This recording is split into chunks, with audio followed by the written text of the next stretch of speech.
Got to make sure those tires are rotated.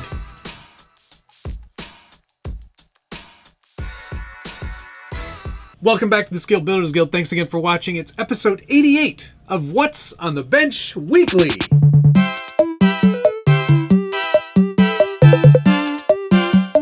And this was supposed to be a live episode, but I didn't have much going on because I was on vacation last week, so we did that live episode last week. So this is a recorded episode, even though you might think it's live, but it's not. I mean, it's live for me right now. And I promised you a big week this week because I actually was going to have some projects started, or well, hopefully one finished, yes, and one definitely started. So let's get right to it. First thing on the bench this week, here's the Red Cat Ascent 18. And it's obviously not the stock body anymore. This is the 3D printed. I used the X1 carbon from Bamboo Labs. I used their PLA carbon fiber filament to print out a miniature Suga. And this is the Volvo Suga body that actually the group buy that we did is actually starting. Thomas, who is creating all of the carbon fiber 9th scale versions of this body, are starting to go out. It's very exciting stuff. This, however, is just 3D printed, and I wanted to do a hard body replacement on the Ascent 18. I felt like it was time. I had to do it. So this was a nice little weekend project for me. It's not, there's not really much to it, but I was able to use all of the existing original body mount stuff. So it's got a nice little rotating tab there, and the front slots in, and you can see that's it. That's how it works. There's nothing really fancy going on here. Screwed this into a glued-in piece of styrene, and then I covered that with a grill, so it kind of looks a bit more stock, and you don't see any of the screw heads. And on the back, I just kind of found a good spot for it and glued it into place with shoe goo and some flexible CA, so it's in there for good. I did have to do a minor trim on the top shock towers, and I lost a couple of mounting positions for those shocks, but honestly, it's not really a big deal for me. It's not going to see much modifying from here. Hopefully. Man, I hope they don't release like a carbon chassis version of this one. Anyway, it slots in there pretty easily, and it just goes back together very, very well. Man, I love that quick release system on the back there.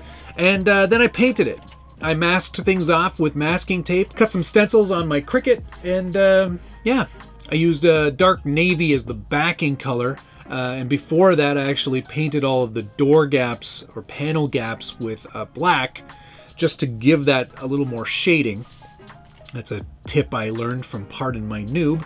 And then after the navy went on, I put on the light blue and then masked off all the stripes and the hood and the white on the bottom. And that was basically it. Quick little build.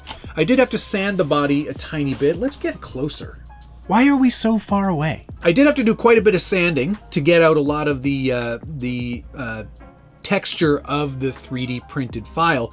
But the Bamboo Labs X1 Carbon does a great job. And I didn't have to do a ton of sanding, which is great. You can barely see any of the gaps or the panels after gluing them all together, which I'm pretty chuffed about. And for fun, I did design and print up a new front bumper just to kind of finish the look. And you might say to yourself, gosh, that livery looks very similar. Why do I recognize it? Where have I seen it before? And the answer is not in this room.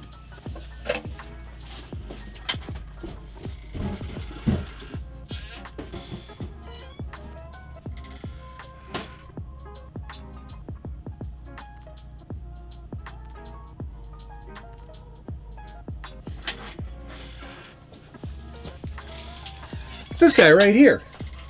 This Hot Wheels Volvo. I'm a bit of a Volvo Hot Wheels collector, and whenever I see one, or someone sends me one, I add it to the collection. And Hot Wheels are a great place for inspiration. Josh used a Hot Wheels for inspiration in his build for the 4 Dice Budget Build-Off. And here I am doing the same thing. It's pretty much a dead reckoning. Is that the right one? Pretty much a dead... it's pretty much a dead ringer, if I'm honest. Pretty happy with how this whole thing looks, and really chuffed that I put a hard body on this and didn't have to ruin my Lexan streak, which I've started again, as you can see. 17 days deep. Feels pretty good. All right, so there you go. Volvo Suga body on the 18th scale Red Cat Ascent. And looks pretty good. Oh yeah, I forgot. I added windows too, because that's important for scale stuff. For scale things. All right, on to the next thing. Next on the bench for this week, Brazen Scale sent me along one of their C1 Pro leafer chassis. And there's not much different about this other than the fact that this one is steel. I needed this to be steel because I'm going to be welding things directly to it, and I'm not good at aluminum, so I had Brett and Wes, or Wes and Brett, or Bress and Wet make these for me. Special. I feel quite special. Let's make sure they are steel. Yeah. Sick. Okay, so why I needed this to be steel is because I'm going to braze directly to it. I'm going to be building a Formula Toy, or F-Toy as they're more commonly known, for the We RC Rock competition in Colorado coming up in June. So I'd best get on this because it is now April. And I am slow, eh? So, yeah, I'm going to start gathering pieces for this. And you should actually check out that We RC Rock, or RC We RC Rock competition. They've got a really interesting set of rules that I'm really keen to participate in. As you know, or maybe you don't know, Josh is also making me another buggy for the second class. It's not class 1, 2, or 3. It's like Pro Mod, Stock Mod, Pro, I don't know. I haven't really looked at the rules very closely. I do know I have to have a driver, and it has to hide all of the motor, electronics, etc. So Formula Toy is a really great choice for that because you can get pretty scale. I'm going to have a lot of fun with that. Along with that chassis, Brazen sent along these really nice looking rotors. They're SLW hubs, so they should go on any Vanquish wheel. They're from Josh Hibner, Hibby Made Products. Enjoy! And if you are ever in need of some law services, I am not a lawyer, but I surely can't recommend the law offices of Kelly Law. We'll fight for you. All right, so yes, there's going to be a lot more to come on this. Some projects are going to have to take a back seat because this has to get done ASAP. I really wish that I hadn't sold the F-Toy I built 10 years ago. On to the next thing. You might remember this truck from episodes such as the last one, or maybe the one before that. This is the this is the Element Bushido 12th scale on the 12th scale Enduro platform, which is a really great platform because this means I don't have to change link lengths for my new Ampro based Ford truck build. Now, this is the Ford Ranger Blackfoot body. As you can see, it's a perfect match for this wheelbase, which chef's kiss means I don't have to do anything else to it, which is great because there's a lot of body mods coming soon. Notably, I've already gotten rid of the front body post mount, so that's gone. I will be creating my own body mounts for this project, but the idea is to make a nice scale little truck. And this is more 12th scale than it is anything else, and is ripe for possibilities because Alberto from Ampro Engineering, excuse me for a moment, sent me a big box of stuff, and it is not heavy, even though it says so on the box. Let me go through some of the things he sent and some of the progress that I've already made. There is a beautiful interior piece, which really is going to set things apart here. As you can see, this is a resin printed interior. It was chock-a-block with supports, but I managed to pull all those off without damaging anything. And nice, smooth, really accurate looking print. Really decent depth too. I think it's going to look really good in there. In fact, let's see what it looks like in there. I did notice that there was a little tiny bit of warping, which is fairly common with resin prints. How does this go here? Oh, I see. Okay. That's going to look great in there. Focus on stuff. Yeah, that's going to be awesome. I'm looking forward to getting that in there. In addition to the actual interior portion, there's a whole bunch of other stuff to go with that. And I'll see if I can find all the accurate... Oh yeah, here we go. So, interior, and then a full dashboard with miles better detail than anything I've seen in a very long time. It's got... Along with that, there are door cards, and there's going to be, you know, handles and window wiper doodads for those things there. There's the other one there. We're going to have to do something about that warping, but I don't think that'll be a big deal. There, that's better. So we've got that dashboard. Look at the detail on this piece. Insane how much detail Alberto's put into all this stuff. And of course, it wouldn't be complete without all of the actual buckets to create lights in the back here. Look at that. It's fantastic. So we'll be able to light all of these things up. I'm going to have to find some retro style LEDs to make them really pop. There's there's the stereo system. That's outrageous, man. That's so cool. What else have we got for there? We've also got a roll bar for the back of the truck, which is also resin printed. Looks fantastic.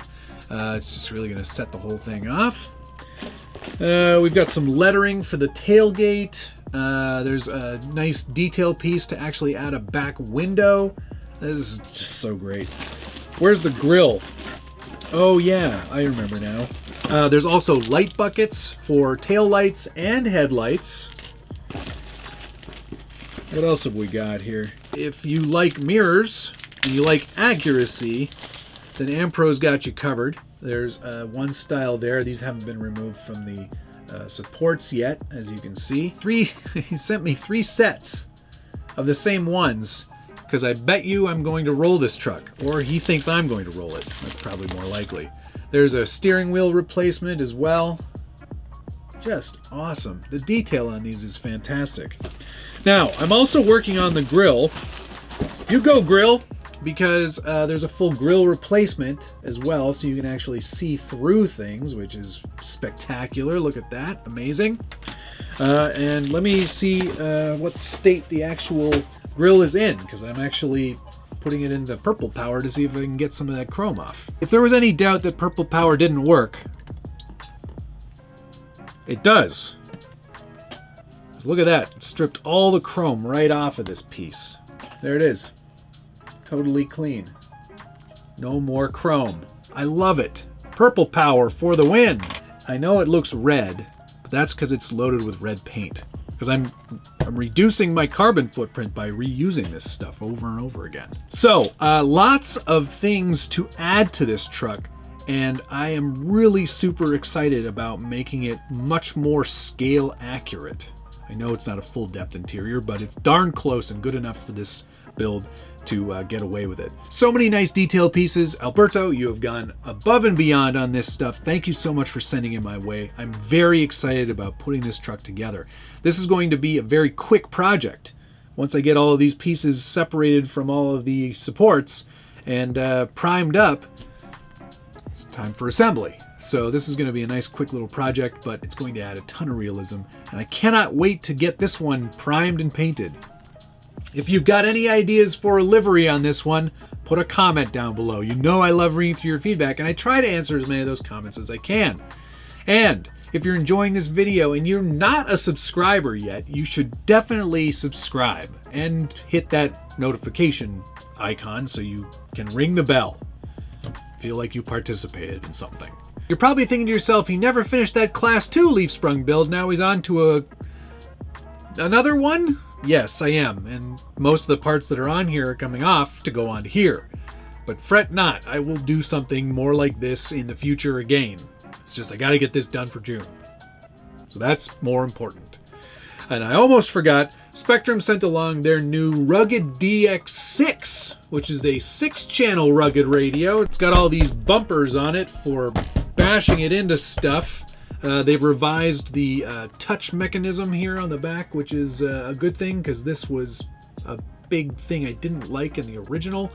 And it definitely does feel like a rugged radio. Josh and I are going to put these to the test in an upcoming episode of something or other.